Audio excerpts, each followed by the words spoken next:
Sports app. Before we bring on our next guest, Drapes, I just want to make sure I'm clear on something. I know you're NBC Sports California. Our next guest, NBC Sports Bay Area, pardon me. Are you guys all like coworkers, or is there that rivalry? I know you and Bonte sometimes. Yeah. Kind of a friendly rivalry thing. Not with like the Rod Brooks and the Giants, like the Niners Giant. No. But when it comes to the Warriors and Kings and Bonte and Festus and Chris Mullin and those jokers, yeah, there's a rivalry. Okay. Like there's, you know what it is, real quick too, before we get here, and Rod understands this. He's on the Niners broadcast, so they always get the big studio, the fancy lighting and everything like that. Same thing with the Warriors. Whereas the Kings, we get the tiny studio, and so when we get the, you know how it is at school when they have the modulars, the portables, that's how it is. And so now that the Kings are good, I walk in there and I tell Bonte and them, get your butt up in that small studio. We taking over the big studio. Rod knows exactly what I'm talking about. 49er analyst, NBC Sports Bay Area. How are you, Rod Brooks? Hey, man, why y'all making the spot hot right now, man? I got to walk in that studio, man. I got to see Bonte. I got to see Festus. What you doing to me, man? It's the first show of the year. Hey, Rod, let's keep it real. Have you even ever been in the small studio? Hey, listen. Yeah, we've been in the small studio. And do you know why? Because we got bumped for the Warriors. So okay. I'm just saying, you're making the spot hot right now. You're right. Yeah. I was trying to avoid probs, and I created more. Oh, man, that's hilarious. Rod, we appreciate you being on with us. It's amazing how much you've had to cover and deal with already. You know, it's only one game in here, and this offseason has been so dramatic. Where do you think we are right now with Christian McCaffrey? When do you think it's reasonable to think that he might be back on the field? Any idea? So McCaffrey said that he wants to play. And after the game, or not after the game, yesterday, Kyle Shanahan said if Sunday's game were a playoff game, Christian McCaffrey would have played. So I say all that to say this, that Niners are a very special case. They are uniquely qualified, and they are structured to where they can play a few games, especially at the beginning of the season, without a guy who is a legitimate MVP candidate, without their best player. That is not a good long-term viable strategy. That is not a recipe for winning a Super Bowl, not having him around later in the year or for the entire year. If he were to knock on wood, this doesn't happen, he gets hurt. So I say all that to say, I don't think he should play. I don't believe he's going to play on Sunday just because Niners don't need him to play. And that's what they showed on Monday night, that they have the type of team to where it's not necessarily plug and play, but we know about that Shanahan family run game. We just saw Jordan Mason, be the next Raheem Mostert or, or Orlandis Gary back in the day when going back to when his pops was doing that zone read running game with the Broncos. So they have enough guys. They used Debo McCaffrey on Monday night, where he was able to take some carries in the backfield. Obviously, he was involved in the run game, and there was enough attention on him. I think of one play in particular where George Kittle caught a first down pass down the sideline. There were 4 sets of eyes focused on Debo. Kittle standing right there, and the balls dropped over the defense right into Kittle's hands. So again, my point is that the Niners, I believe, are the only team in the league that could lose their best player and still be okay for a stretch of games this early in the season. I just don't see where it's smart or wise to play him when ultimately you really don't have to, in my estimation. Rod Brooks joining us. Hey, Rod, has J.P. Mason earned some touches, even more touches, even when CMC comes back? Yeah, and listen, they were going in that direction anyway. Christian McCaffrey, Achilles, or Cap, notwithstanding.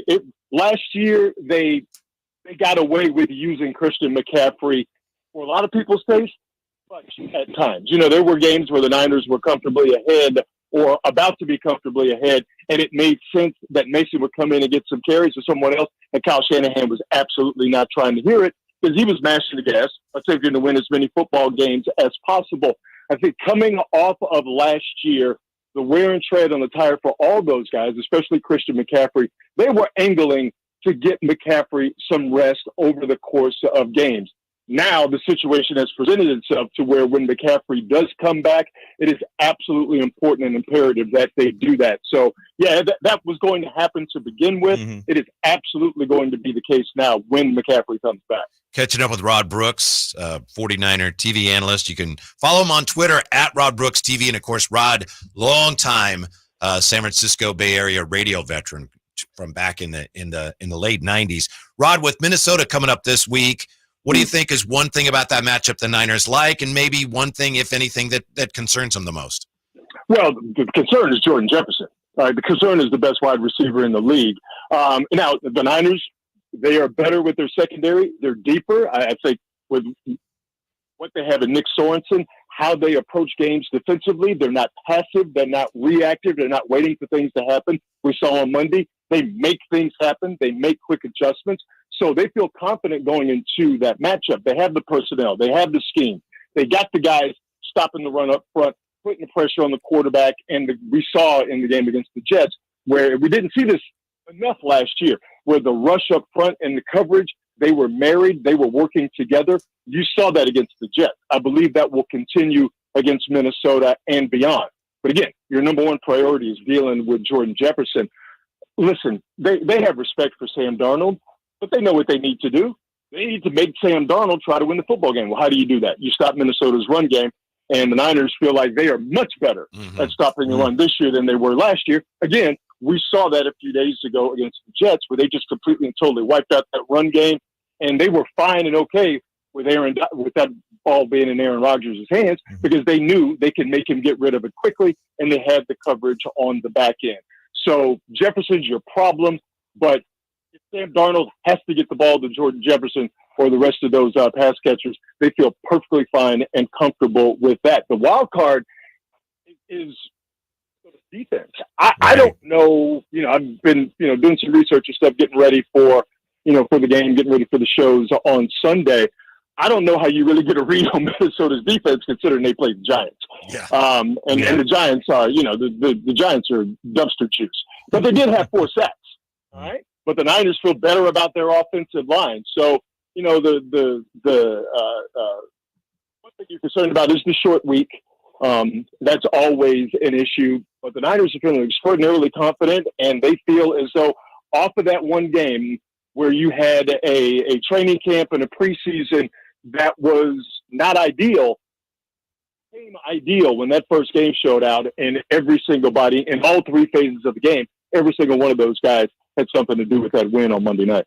Hey, Rod, I was going to ask you about the line of scrimmage, particularly Minnesota's defense against this Niners offensive line. Pro Football Focus coming into the season had the Niners offensive line 24th in the NFL. Is this offensive line better than maybe we even thought going in? Yeah, because we didn't know that Dominic Puni was going to be a draft, plug, and play type guy. And now for the Niners, and I just think about the run game in particular, how many times did we see last year where the Niners, they couldn't run the ball to the right? Because the right side of the offensive line was, depending on the opponent, the right side of the offensive line was not holding up its end of the bargain. But the Niners were almost forced to run exclusively to the left. Now, you are running behind Trent Williams, so that's okay. But if an opposing defense knows, hey, man, they can't run to the right, it's all going to go to the left, yeah, we're going to have to deal with Big Trent. But we know that we can maybe, we can flow some guys to that side and possibly give us a chance. That's advantage defense. I think as we see this the season progress with what you have on Puni at that right guard position, they can run right, and they can run right with power, and they can run right with success. And again, we saw that against the Jets on Monday night. So, yeah, no one, I guess you should just give the Niners credit because maybe they saw this, but no one outside of that organization, Dominic Puni being a guy that you draft him, you stick him there at right guard, and that guy's a bell cow for you for the next however many years he's around. Catching up with Rod Brooks here with the Drive Guys. There are many positive signs, obviously, Rod, and maybe you've touched on this already, but what to you was the most encouraging sign for the 49ers in that Week 1 win? You know what? I'm going to go, well, I guess this really isn't off the beaten path because he's the special teams player of the week. Hey, man, Jake Moody made 6 field goals. Yeah. Jake Moody was responsible for the majority of the points scored by the Niners, and a couple of those field goals were over 50 yards, 53 and 51, if I'm remembering correctly. And what was extremely important, those first two field goals Jake Moody made, really, really big, because the Niners' offense, one game didn't get going here. I'm looking at my notes until the Niners' fourth drive in the first half. Mm-hmm. Now, once that run game got going, once they mashed the gas, bam, it was over with. But Jake Moody, who were the tone setters in that game? It was Fred Warner, Malik Collins, stopping the run. Bosa was in there doing this thing. Jake Moody does not hit those field goals. So if the game would be different, it would have been a whole lot tighter than it was. So to me, the big thing, and obviously he's going to have to make a game-winning kick or three before people really get off Jake Moody's, get off his bumper, or if they really get behind him. And he's going to have to make a big kick or three in the playoffs coming up this year. But for me, hey man, Jake Moody, after that season, nailing those field goals, well, at least 5 of them. One of them had the doink.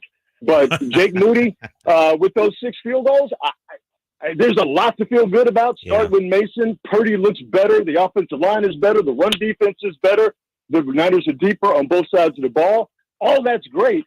But if you don't give Jake Moody some love, come on, man. Got to get a kick or something when you go 6 for 6. 6 for 6. Yeah, no doubt about it, Rod. Yeah, no doubt about it. You mentioned it. Special teams player of the week. I want to focus on the defense and give them some love. I thought outside of that, first quarter touchdown drive that Aaron Rodgers and the Jets had, the defense played phenomenal. What did you see defensively? And I maintain too, Rod, if I can make a second point, the Niners, sure, they have the talent, but they play with a certain type of force that I don't think a lot of teams can get to that level. When Fred Warner comes out the way he did, this is a tough team to beat.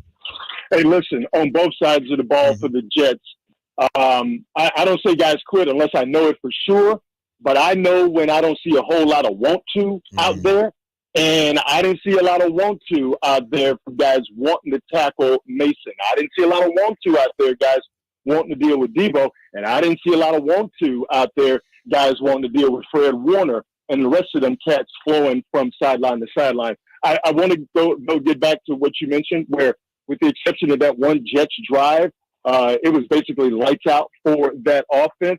And again, at the beginning of the game, the Niners weren't necessarily in that flow. They were stopping the run off the rip. But in the Jets, what was the second drive? 1, 2, 3, 3 consecutive third down conversions, all to Garrett Wilson. Here's the difference between last year and this year. And this is not to speak ill of Steve Wilks, but I do think we need to talk about it, compare and contrast. How many times last year did you see the Niners trying to keep everything in front of them, playing passively and trying to react to what's happening? And then adjustments would not be made until times it was too late. Well, you didn't see that on Monday with a Nick Sorensen defense. After that Jets drive, where they scored the touchdown, those 3 consecutive third down conversions to Garrett Wilson, that's when the Niners made the adjustment. The coverage married up with the rush, and the Niners then started to be aggressive, and they were aggressive for the rest of the season. So to me, from just a coaching or a scheme standpoint, adjustments are going to be made quickly. And this is a Niner team that is not going to sit back and allow a team to dictate what they want to do defensively. They want to get back to what they had with Saleh and D'Amico Ryans, which is we'll do the whole boxing thing, which we try and feel each other out first. But once we do that, we're going to be the ones that dictate the tempo, and we're going to dictate to you, the offense, what you think you should do. You don't get to dictate that to us. And I think that's why you saw Fred Warner from the jump. Because remember, you didn't see that at the beginning of the season last year, where he's flying sideline to sideline, and he's here, he's there, he's everywhere. This is how he likes to play. This is how the Niners defense likes to play. And to do that from the jump, they feel like, okay, now they feel like they're in mid-season mode now. Right. One game.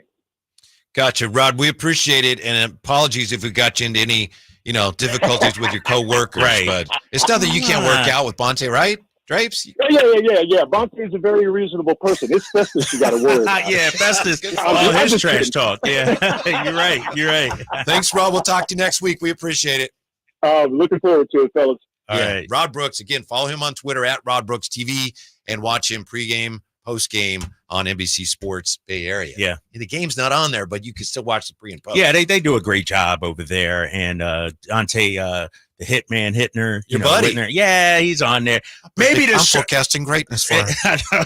Maybe the sharpest dressed dude on the set over there. So, no, they do a great job down there. Mm-hmm. When we come back, NBA's new replay wrinkle. It's clunky. We talked about it yesterday, but you know what? It's a good idea. I'll tell you why when we come back to Sactown Sports. You